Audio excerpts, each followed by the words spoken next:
Assalamualaikum warahmatullahi wabarakatuh. Bismillahirrahmanirrahim. Wabihi nasta'in ala umurid dunya waddin. Alhamdulillah. Wassalamun ala ibadihi alladhi nastafa. Amma ba'. Bersua kembali dalam membicarakan kitab Al-Azminatu wal-Amkinatu karangan Asy-Syaikh Al-Imam Al-Marzuqi, wafat pada tahun 421 Hijriah.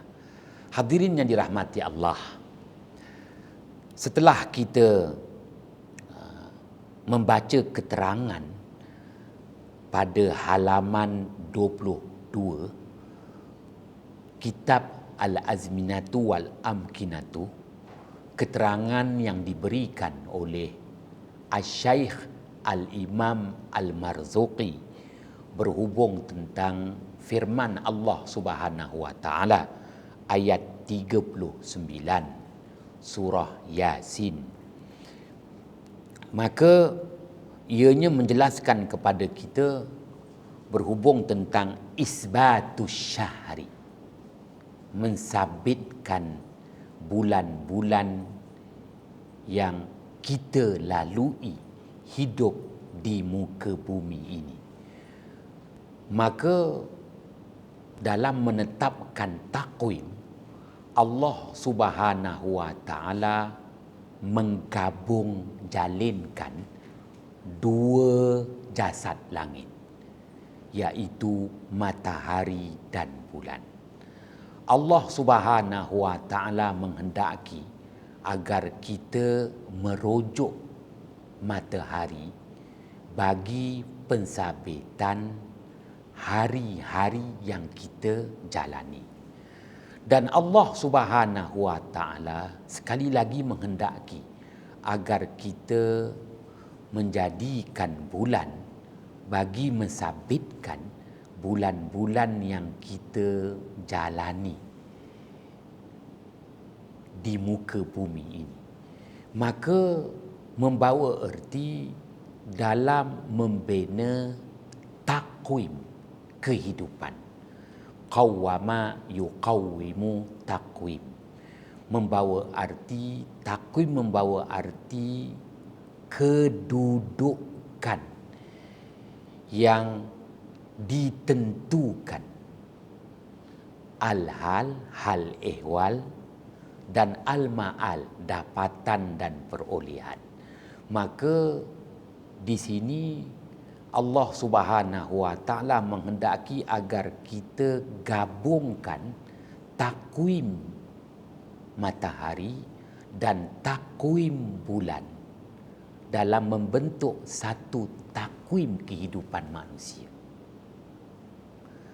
Selama ini apa yang berlaku ialah apabila kita merujuk kepada takwim Masihi, takwim Masihi juga disebut takwim miladi. Dalam bahasa Inggeris, kalender Masihi, kalender miladi. Kalender Masihi sememangnya menggunakan jasad langit matahari semata-mata, tak digabungkan dengan gerakan ketara bulan. Itu yang kita faham. Takwim kalender Masihi yang kita sebut tahun Masihi. Tahun Masihi semata-mata merujuk kepada gerakan ketara matahari. Tak ada di situ cerita bulan sedikit pun.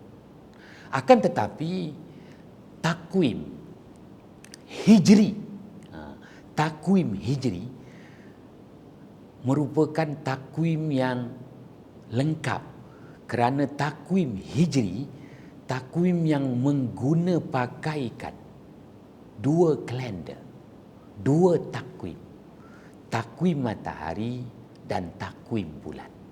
Itulah takwim hijri. Menunjukkan takwim hijri lebih istimewa dan banyak keutamaannya berbanding dengan takwim Masihi. Kerana takwim Masihi itu hanya bergantung kepada matahari semata-mata. Berbeza dengan takwim hijri, digabungkan dua takwim, dua kalender.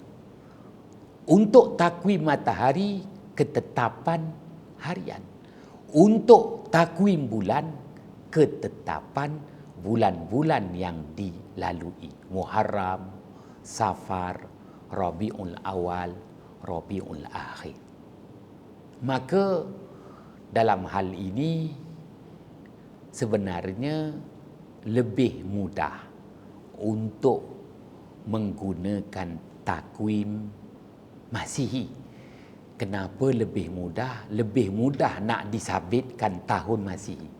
Kerana dia hanya mengambil kira satu jasad langit sahaja, iaitu matahari. Berbeza dalam kita nak mensabitkan tahun Hijri, takwim Hijri, kerana membabitkan dua jasad langit, matahari dan bulan. Hadirin yang dirahmati Allah, dua jasad langit. Maka pensabitan hari berdasarkan matahari yang telah dibahaskan. Ianya merujuk kepada mustaqarrun, yang ianya membawa erti matlaq. Matlaq, tempat dan waktu terbit matahari, tempat dan waktu terbenam matahari. Maka ianya sudah ada ketetapan. Berbeza dalam nak mensabitkan bulan-bulan yang kita jalani. Agak sukar dalam nak mensabitkan bulan Muharram, bulan Safar, bulan Rabiul Awal, Rabiul Akhir, apatah lagi bulan yang menjadi kontroversi setiap tahun, bulan Syawal. Hadirin yang dirahmati Allah, ya, kerana bagi matahari kita telah didedahkan istilah al-mustaqar, ketetapan tempat dan waktu. Berbeza dengan menetapkan bulan-bulan bagi tahun Hijri, kerana ditetapkan berdasarkan hilal. Dan nak menetapkan hilal perlu memahami terlebih dahulu manzilah bulan. Ya, manzilah bulan, iaitu hentian-hentian yang dilalui oleh bulan. Dan telah dihurai lanjut oleh Asy-Syaikh Al-Imam Al-Marzuqi, wafat 421 Hijriah. Kita hargai 1000 tahun yang lalu Asy-Syaikh Al-Imam Al-Marzuqi berusaha untuk memberi penjelasan kepada kita betapa perlunya ada ketelitian dalam isbatul hilal, pensabitan anak bulan. Kerana anak bulan merupakan penentuan awal bulan bagi tahun Hijrah. Oleh itu 12 bulan dalam setahun, daripada bermula dengan bulan Safar berakhir dengan bulan Zulhijjah. Setiap bulan mestilah dimulakan dengan hilal, iaitu kemunculan dan kelihatan anak bulan. Dalam mensabitkan anak bulan, Allah Subhanahu wa taala memberi satu kaedah kepada kita, manusia yang hidup di muka bumi. Begitu mudah di sebalik kita nak mensabitkan anak bulan. Lihatlah batang tandan pepohonan kurma. ambil perhatian terhadap hal ehwal batang tandan pepohonan kurma. Kemudian ambil peringatan daripada al-ma'al, dapatan perolehan batang tandan pepohonan kurma. Ya, bagi kita kalau menyebut tentang dapatan perolehan buah kurma, makanlah secukup rasa, seenak selera. Tetapi Allah Subhanahu Wa Taala tidak menghendaki kita menumpukan kepada buah kurma. Yang Allah Taala suruh kita perhati, ambil perhatian, ambil peringatan, tabsiratan wa zikra pada batang tandan kurma. Oleh itu, nak tak nak, suka tak suka, kita kena memahami berhubung tentang habitat pepohonan kurma itu sendiri. Kena menilai terhadap batang tandan pepohonan kurma pada tahap awalnya, pembentukan mayang, hinggalah pada tahap akhirnya, iaitu buah-buah kurma yang ranum masak. Dan apabila tandan itu benar-benar kering, maka batang tandan pepohonan kurma yang kering itu pastinya semakin mengecut. Apabila semakin mengecut, di situ ianya tiada lagi rupa bentuk seperti peringkat awal, menunjukkan kepada kita bahawa anak bulan itu mestilah ada ciri-ciri batang tandan kurma yang tua. Ciri-ciri, sifat, bentuk dan rupa batang tandan kurma yang kering, mengecut dan halus. Apabila mengecut dan halus, ianya memberi kepada kita bentuknya dan rupanya.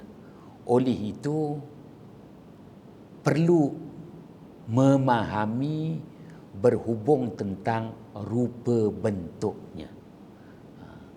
Sekiranya tidak memenuhi rupa bentuk batang tandan tua, maka tak sah untuk disabitkan anak bulan.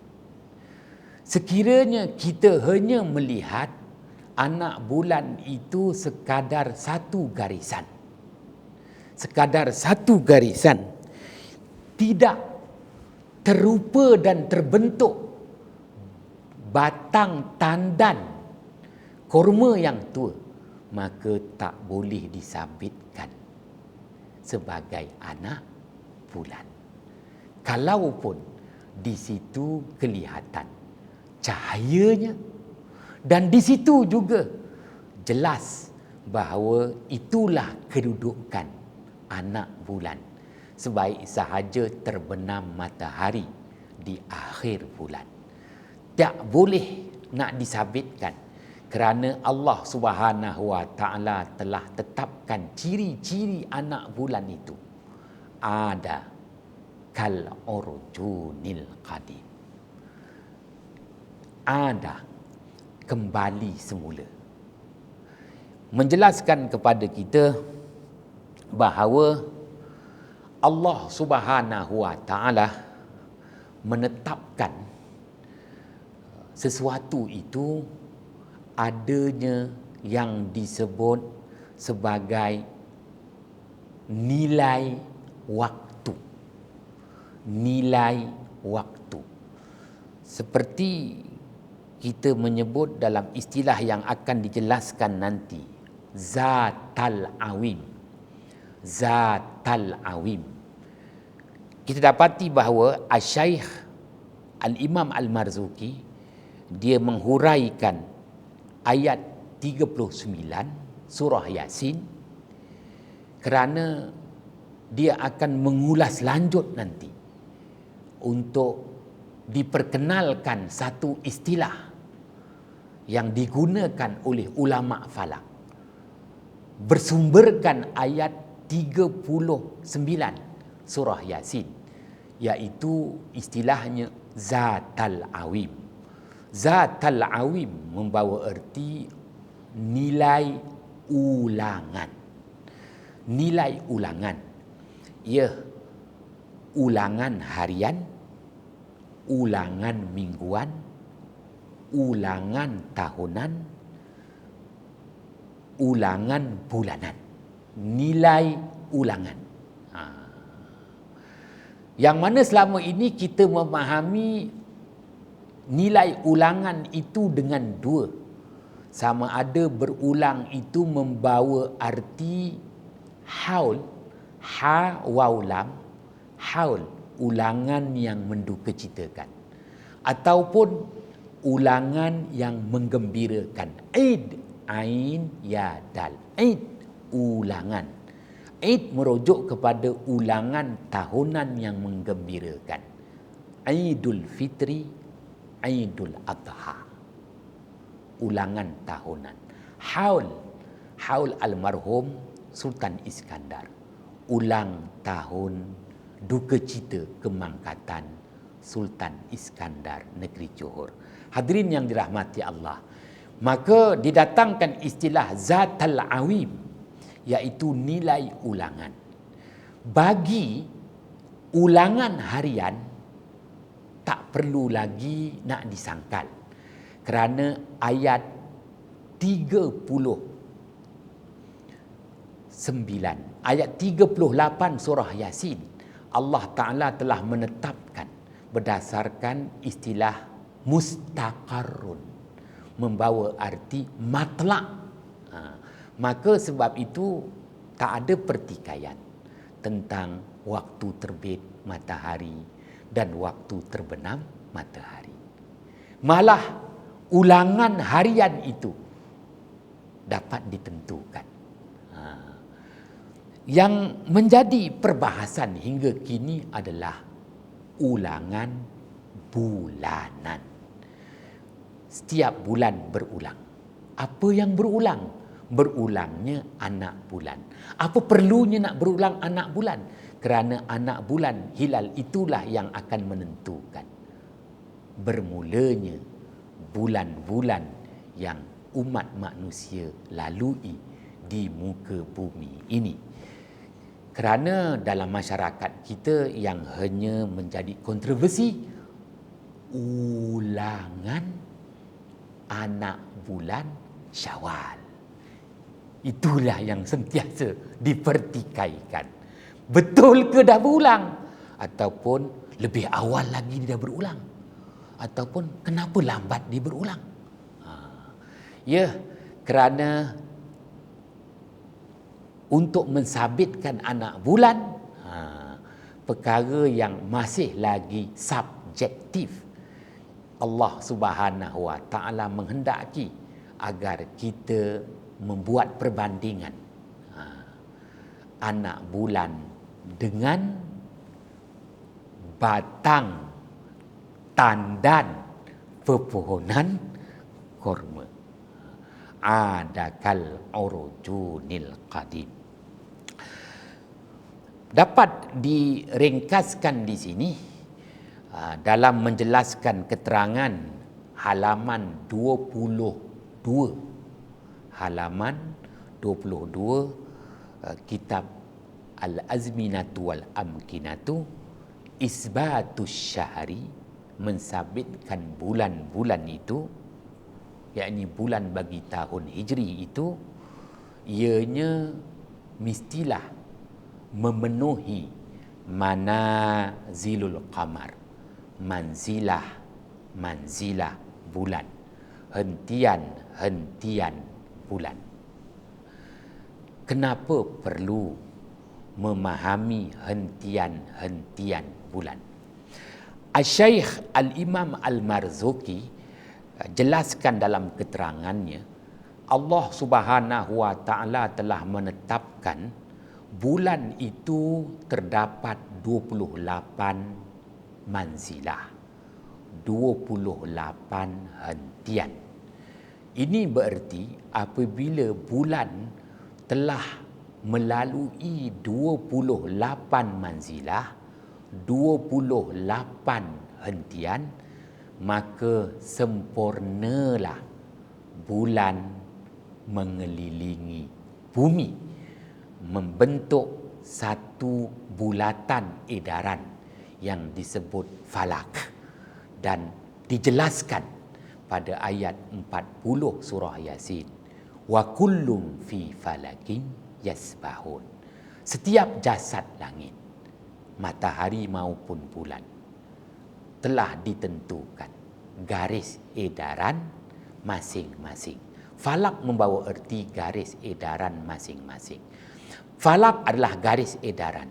Garis edaran bagi bulan yang ditentukan, garis edarannya itu mestilah melalui 28 hentian. Itulah garis edaran. Orbit bulan itu yang membulat, di situ adanya 28 stesen, 28 hentian.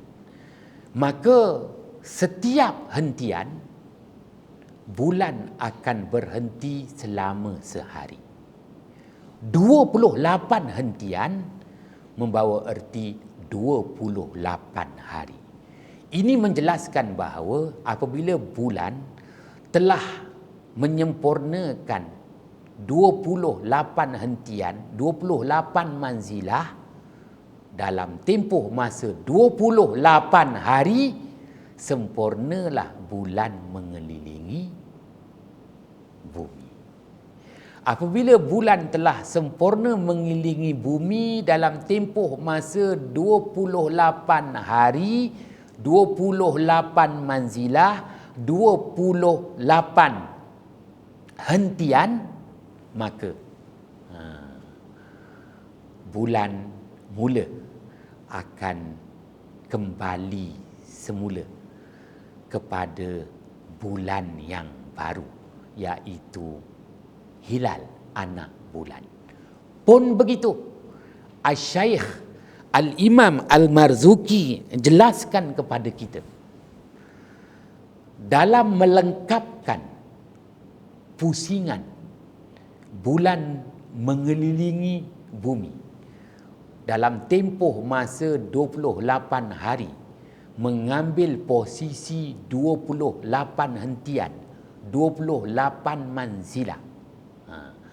Maka setelah sempurna bulan mengelilingi bumi 28 hari, 28 manzilah, 28 hentian, istatara lailan. Bulan tidak kelihatan satu malam, iaitu malam yang ke-29. Malam yang ke-29, bulan tak kelihatan. Kemana perginya bulan?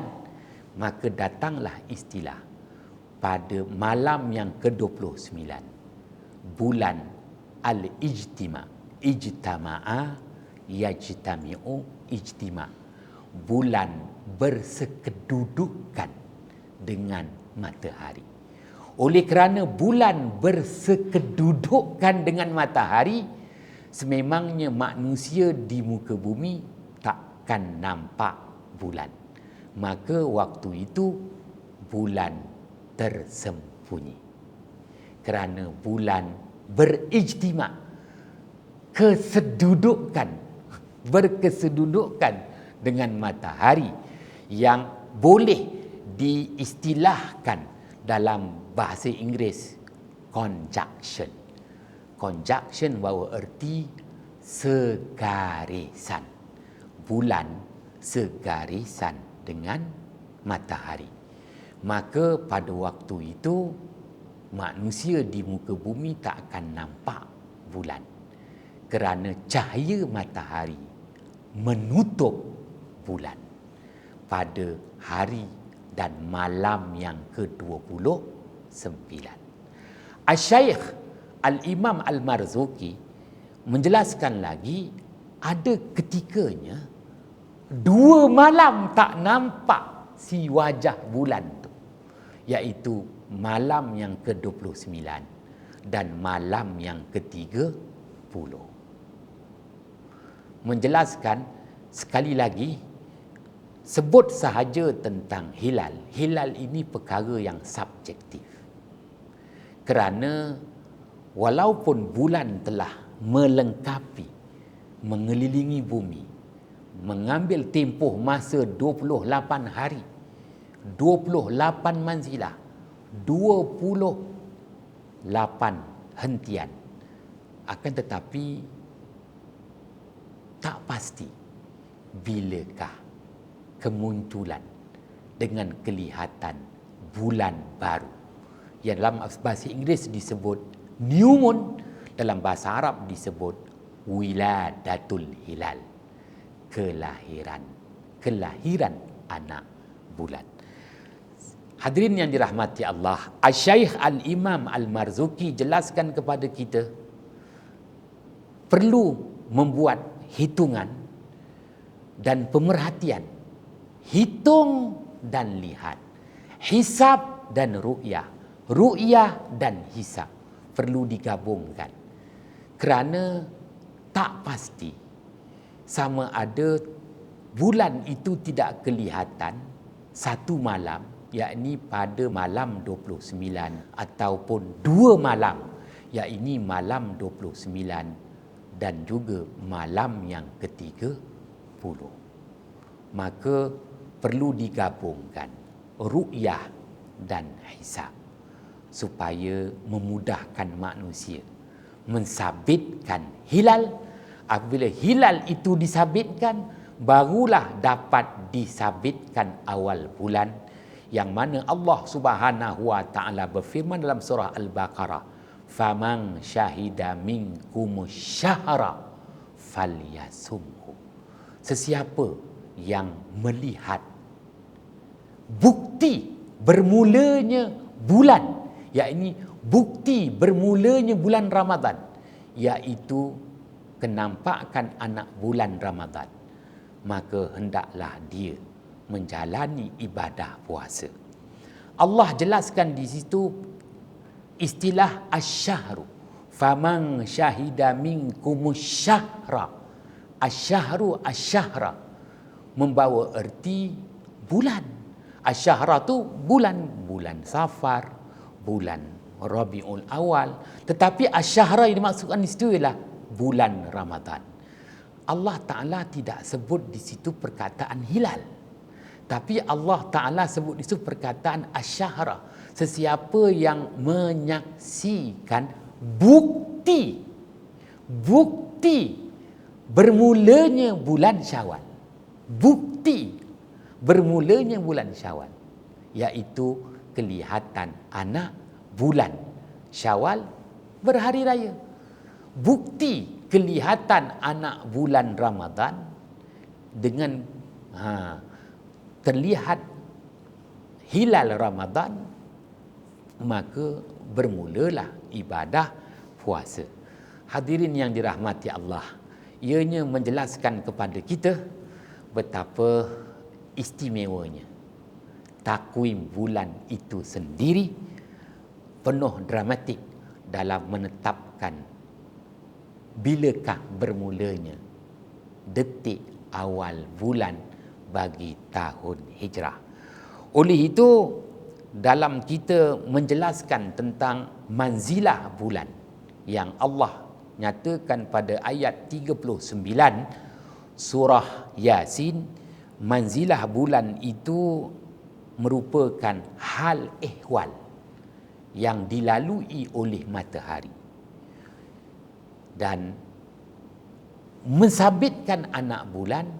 Kita bukan sekadar memahami manzilah bulan, al-hal, tetapi kita perlu faham al-ma'al, dapatan perolehan daripada bulan, iaitu nurul qamar, nilai cahaya bulan.